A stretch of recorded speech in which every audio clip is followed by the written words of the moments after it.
a lot of people in the questions wanted me to ask you, and I have talked about this on my channel before, and I know that you probably know what I'm going to say because you responded to it one time. Yes, I do know.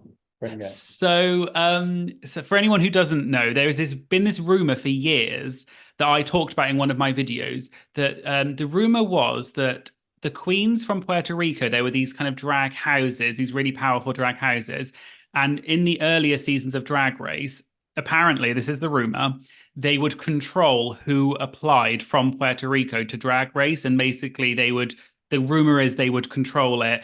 And the rumor is that you applied without telling anybody. And that's why everyone in Puerto Rico apparently was annoyed at you, including Kenya Michaels, which is the reason why apparently she was rude to you on season 4. And so many people want to hear about this. You have talked about it on your Instagram that once, but I just wanted to give you a platform so you can kind of talk about this rumor. Absolutely. Well, let's get the first thing out of the way. When you are going to audition on Drag Race, you can't say to anybody that you're auditioning on Drag Race. That's the secret to getting in. I wanted to get in. I was not trying to ruin my chances, you know. So let's start with that one. And second, why should I let anybody control or decide what am I going to do with my career? Now, that out of the way, that's not true. I've never heard such a thing that there was a houses controlling or no, like I've never heard that. Never. It's a rumor that and this is the thing. Even after I posted my reel, people keep asking me about that. Like, hey, is it true? It's like, why did you audition without permissions? It's like, do you need permission to wipe your ass? That's and that is not true. Like in reality, in Puerto Rico, it's a pretty small drag. It was a pretty small drag community. Like there were houses, yes, there were houses, but it's not like Game of Thrones or anything like that. You know, it's not like we have a Targaryen and the Starks over here. No, like there was one house that would take on the task of producing certain contestants. Like they had a very good teamwork. It was house we produced Jessica, they produced Jara, and I was just not a part of it. You know, it's not like they were against me or anything like that. At least I didn't feel that way. Um, but you know, I've never knew about such a rule. So like how like Kenya and I even knew we were competing. Like we ran into each other at the fabric store before getting on Drag Race, and we're like, congratulations. And you're like, congratulations. Like, I know I know I know. Okay. Yay! So I thought we were cool. Like I really thought we were cool. I did not know where the Kenya that I saw on Drag Race came from.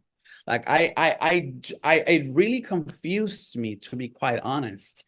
And I remember that we actually even spoke for the first episode that we were going to be like camaraderie to each other. Like we had a little conversation that we were like, oh no, that's okay. And we make it to the top and then we have to battle it. But for now, let's help each other and how we can, because we're both representing Puerto Rico. We both want to put the name of the island up high.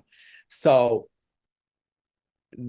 and then I guess I was in everybody else's cup of tea. Like I wasn't the most popular among some other contestants. There are actually some other contestants that outspokenly didn't like me. That was not aired. That's sipping some tea. I'll give you that tea. Yes, Um, please. oh yeah, I had a beef with the princess. Oh, that's random. I had a beef with the princess. So let's go with that. But there were some contestants, and just so you know, and just to clear the air, I understand at this point in life that I entered Drag Race with a mentality that I'm gonna make friends, I'm gonna make connections. I was not there particularly to compete. My competition was myself. I was just trying to do the best I could with the little resources and emotional energy I had, because I was and mentally I was not in a good space. Physically, I was not in a good space. Like I literally sprained my ankle twice before taping, the left and the right foot. It was not just one, it was both of them. So the fact that I was debating, do I cancel this opportunity that I remember the day that I got casted, like I was coming back from the hospital, and nobody knows I was coming back from being mended, and I'm like, hey, hi, you got on Drag Race. Woohoo! Yay! I got on Drag Race.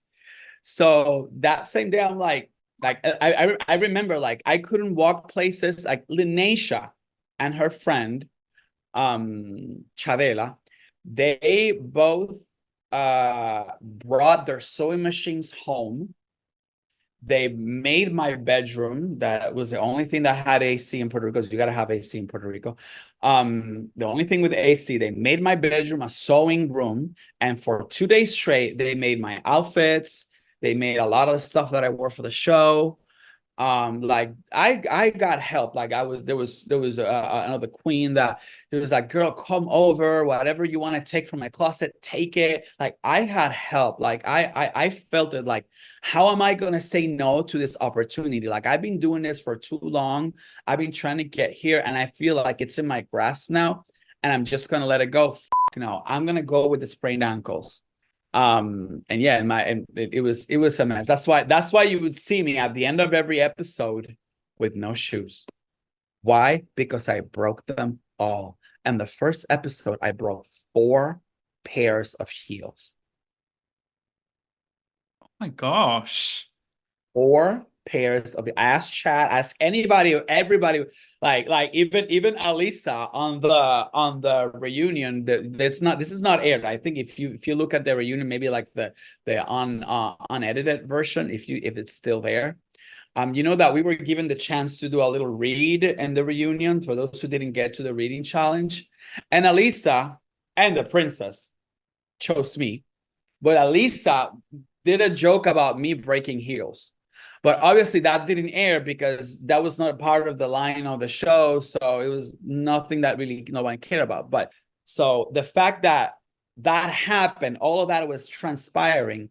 A lot of the contestants, giving you full circle on the question and the conversation, a lot of the contestants saw me as a weak competition. So I lost a lot of the respect on that sense. And yes, I'm gonna say I lost a lot of the respect because they would not treat me the same way that they were treating the princess. They would not treat me the same way that they were treating Kenya. That, I mean, more some of the other girls, right, that were a little bit more like standoffish with me. And Kenya would hang around them. And that's when the whole thing flipped. That's when she started being off-putting with me, being standoffish with me. So it's like, okay, if that's how you want to play it, I kind of like, I feel like I've been a little bit, betrayed, if that makes any sense. So that's why I was like, and the Untucked, where I'm like, I want to read this bitch down, but I'm on camera. And yeah, there was even a moment where they took us to a pink room where like Kenya and me were like talking, and we just spoke in Spanish, and we didn't make any agreement. We were just like, nah, we didn't argue. We didn't get into an argument because personally, I know myself, I'm very confrontative when it comes to talking, and I didn't want to be seen that way. I was too scared of being seen as that harsh side of me.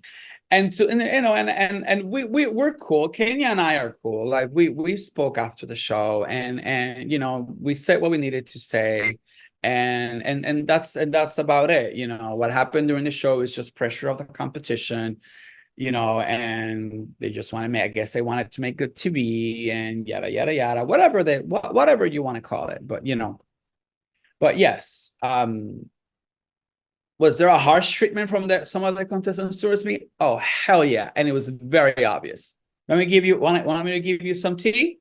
I'll give you some tea. So